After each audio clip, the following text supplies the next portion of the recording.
गुरु प्यारे साध संगत जी, राधा स्वामी जी।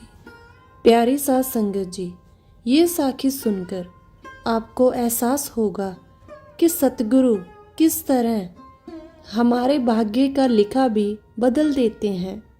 साध संगत जी, बहुत से ऐसे लोग हैं जो ये सवाल करते हैं कि हम सत्संग में क्यों जाएं? सत्संग में जाने से हमें क्या मिलेगा?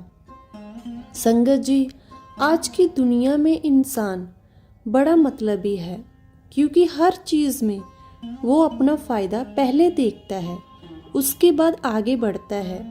लेकिन सत्संग में जाने से हमें जो कुछ भी मिलता है वो हमारी सोच से भी बाहर है।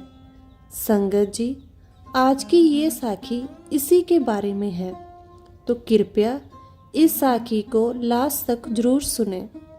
एक बार की बात है, गुरु अर्जन साहिब जी के दर्शन करने हिमाचल के साकेत शहर का राजा आया।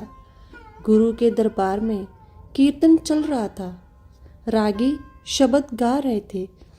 लेख न मिटे हे सखी जो लिखिया करतार।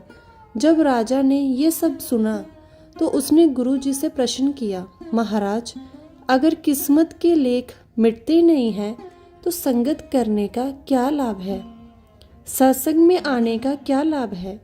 तो गुरु महाराज जी ने कहा, इसका उत्तर आपको समय आने पर जरूर देंगे, अभी आप कुछ देर आराम कीजिए। राजा गुरु जी की बात मानकर आराम करने चला गया। आराम करते करते राजा को गहरी नींद आ गई और उसे सपना आया कि उसका जन्म एक बहुत ही गरीब परिवार में हुआ है और उसका जीवन बहुत ही मुश्किलों से भरा हुआ है। वो इतना गरीब है कि 2 वक्त का भोजन भी जुटा नहीं पाता। जब वह जवान हुआ तो उसके माता पिता ने उसका विवाह कर दिया। विवाह के बाद उसके घर 4 बच्चे हुए।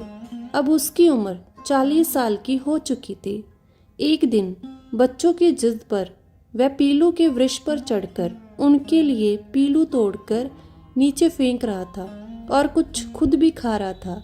तभी एक पके हुए पीलू को तोड़ने के लिए वह जैसे ही थोड़ा ऊपर उठा तो उसका पैर फिसल गया और धड़ाम से नीचे गिर गया। राजा की नींद एकदम खुल गई। राजा इस अजीब से सपने के बारे में सोचने लगा। सुबह हो चुकी थी। राजा उठकर दातुन करने लगा। जब उसने कुल्ली की तो उसके मुंह से एक पीलू का बीज निकला। राजा ये देखकर और भी आश्चर्यचकित हो गया और थोड़ा सा परेशान भी हो गया, क्योंकि उसने तो सपने में पीलू खाए थे, असल जिंदगी में तो नहीं। ये बात उसे बहुत परेशान करने लगी। सुबह जब राजा गुरु के दरबार में आया तो गुरु महाराज ने उसे जंगल में सैर करने के लिए चलने को कहा। गुरु महाराज और राजा घोड़े पर सवार होकर जंगल में सैर करने के लिए चल पड़े। रास्ते में उन्हें एक हिरन दिखाई दिया। राजा ने जब हिरन को देखा तो उसका शिकार करने के लिए घोड़ा उसके पीछे दौड़ा दिया। हिरन का पीछा करते हुए राजा गुरु जी से बिछड़ गया और रास्ता भटक गया। उसे समझ नहीं आ रहा था कि वो किस ओर जाए। शाम का समय हो गया था। राजा भूख और प्यास से व्याकुल हो रहा था तो पानी की तलाश करने लगा। पानी की तलाश में भटकता हुआ एक दूसरे नगर में जा पहुंचा। नगर के बाहर ही कुछ औरतें कुएं पर पानी भर रही थी। राजा ने सोचा कि इनसे पानी मांगता हूँ। जब राजा ने कुएं पर पानी भरती हुई औरतों से पानी मांगा तो औरतें राजा को देखकर डर से चीखने लगी। राजा ये सब कुछ देखकर अभी हैरान खड़ा ही था कि कुछ बच्चे चीखते चिल्लाते उसके पास आकर उससे लिपट गए। कुछ बड़े बुजुर्ग और एक औरत उसे बड़ी हैरानी से देख रही थी। उधर राजा भी हैरान था कि ये क्या हो रहा है। आखिर सब लोग उसे देखकर अजीब सा व्यवहार क्यों कर रहे हैं? उनके इस व्यवहार का क्या कारण है? राजा को कुछ भी समझ नहीं आ रहा था। तभी राजा ने उन्हें थोड़ा गौर से देखा और राजा तो और ज़्यादा हैरान हो गया, क्योंकि ये तो वही लोग थे जिन्हें रात को उसने सपने में अपने परिवार के रूप में देखा था, और बच्चे भी वही थे जो सपने में उसकी संतानें थी। राजा ये देखकर परेशान हो गया कि ये सच में कैसे हो सकता है। राजा ये सब सोच ही रहा था कि सब लोग उसे खींचकर बेटा, बाबू, स्वामी कहते हुए लिपट गए। राजा ये सब देखकर बहुत डर गया। उसको कुछ समझ नहीं आ रहा था कि ये कौन सी मुसीबत आ गई। वो मन ही मन गुरु जी को याद करने लगा। तभी गुरु अर्जुन देव जी वहाँ आ गए। राजा ने जब सतगुरु को देखा तो उसने गुरु जी से खुद को बचाने की गुहार लगाई। गुरु महाराज ने उन लोगों से पूछा, आप इन्हें अपने साथ क्यों ले जा रहे हो? तब उन लोगों ने कहा कि ये हमारा रिश्तेदार है, इसे ईश्वर ने हमारे लिए वापस भेजा है।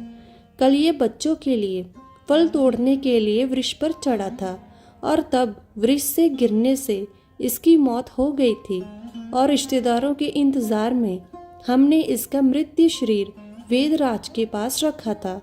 हम लोग उसे ही लेने जा रहे थे कि ये जीवित होकर हमारे सामने आ गया, इसलिए अब हम सभी इसको घर ले जा रहे हैं।